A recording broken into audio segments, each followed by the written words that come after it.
Hi guys, and welcome to today's video where I'm going to be showing you how I added the roof to this DIY wood-fired sauna that I'm building. This is essentially a garden room that I'm going to be using as an actual sauna, and this is how it looks once the roof's on. So without further ado, let's get into the actual process of getting this roof on.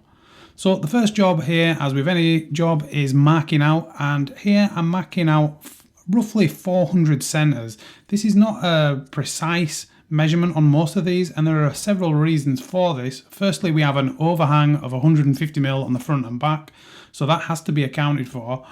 And we also have to make some adjustments for the chimney that's going to be coming out, so we need a wider one. But the piece you can see me marking out right now is actually the 2.44 metre joist, and that is going to be what carries the end of the OSB, so that's very important. But you can see, once that's all marked out, it's just a case of lifting the joists into place. These are all exactly the same length, so this is nice and simple. And as you can see, not very difficult to lift up.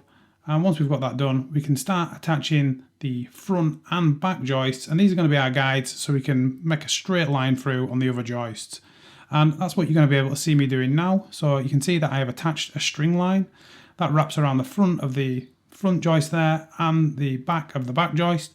And all I'm going to do is I'm going to get the ladder up inside, and I'm going to move every other joist onto the marks that we made and up to the line, so we get a really nice straight run through on the front of these joists.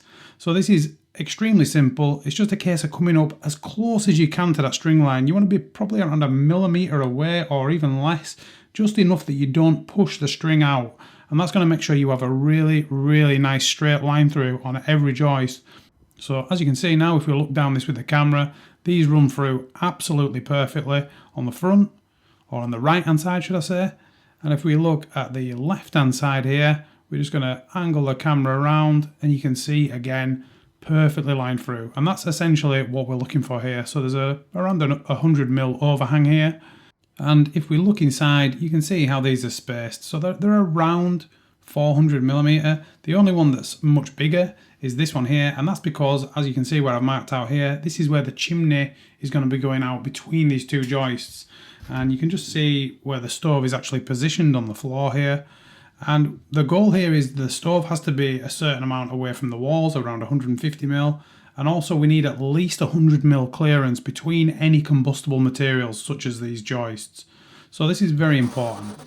Now the next job here is to add a side rail onto this right hand side. So you can see I fixed a piece of timber up underneath that last joist, and this is purely just to help me hold it in place.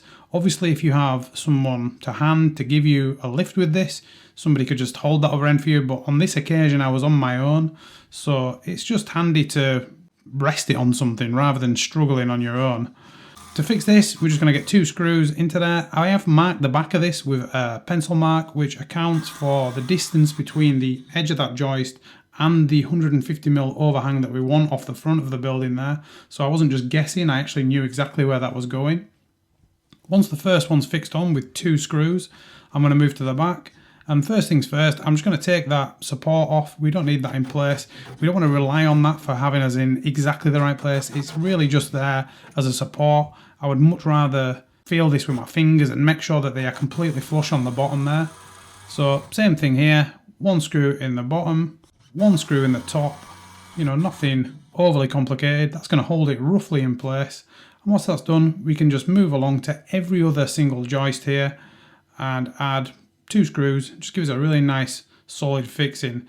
Okay, so then I did the other side, exactly the same process, and following that I moved on to the front and back, which is essentially the same way we're doing this, but just slightly different, because obviously we're not fixing to the ends of the joists. Instead we're fixing between those 2 side rails.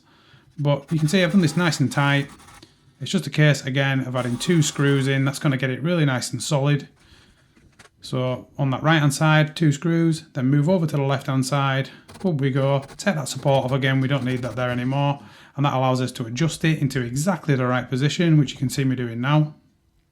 Following that, we can add 1 screw in the top, 1 screw in the bottom. However, we do need to make this a bit more solid because, you know, whilst it is fixed in place, it is kind of overhanging the front, you know, in midair essentially. So we want to support this a little bit better. And the way we're going to do this is we're going to ladder it with noggins. So you can see me just marking out for 4 noggins here. I'm just going to measure the length of these and then go cut them. Then following that, I'm going to come back as well and actually mark that back joist there with exactly the same measurements. So I went and grabbed the framing gun, the nail gun, and as you can see now, just a little bit more marking on there. Exactly the same marks on that second joist as I'd put on the outer edge there. And it's just a case of putting our noggins in, 2 fixings in the back to start with here on all 4 of these. So very straightforward, just line them up with the marks. And then I can put a couple of fixings in the other end as well. So once this is done on the front and back, we can move on to the next job, which is actually adding a slope to the roof. And you can see here, I've marked out a piece of timber with a diagonal line. And what I'm actually doing here is I'm creating furring strips. So you can see that I've got 1 furring strip here. And this runs from about 50mm at one end to 10mm at the other end.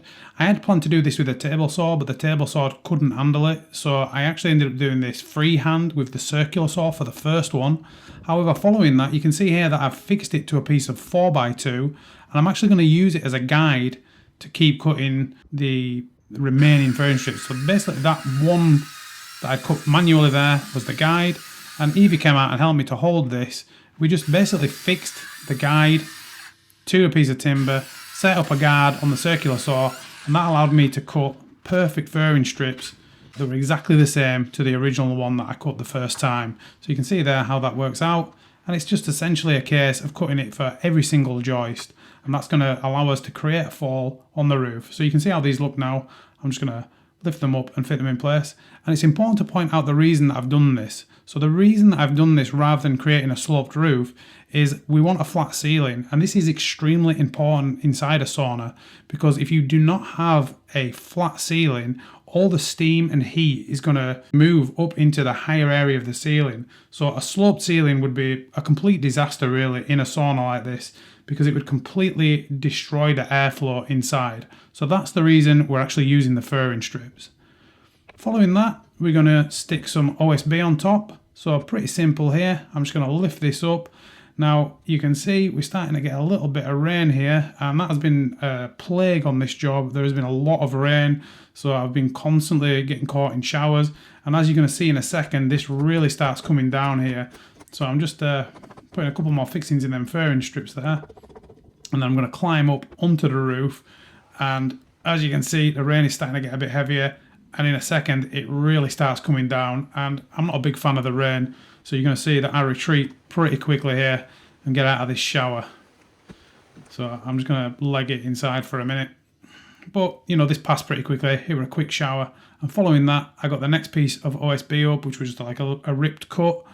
And it was just a case of adding screws, and the screws are going to be down every joist. So I marked there with the level and a pencil, and then I'm going to be putting a screw every sort of 300 to 400mm across the length of the joists. So pretty straightforward. Once both of those larger pieces are fixed, I'm going to measure for that back strip, and you can see I'm just going to lift that in place. Exactly the same process here. 1 screw in each joist at either end, and then every 300 to 400mm I'm going to be adding a screw. And there you go. That's a nice, solid, fixed down OSB. And essentially, that is the roof done at this point. And you can see here now, I have had to wrap this up again. And this has been a regular occurrence. The rain has just been non-stop on this job. It has been a bit of a nightmare.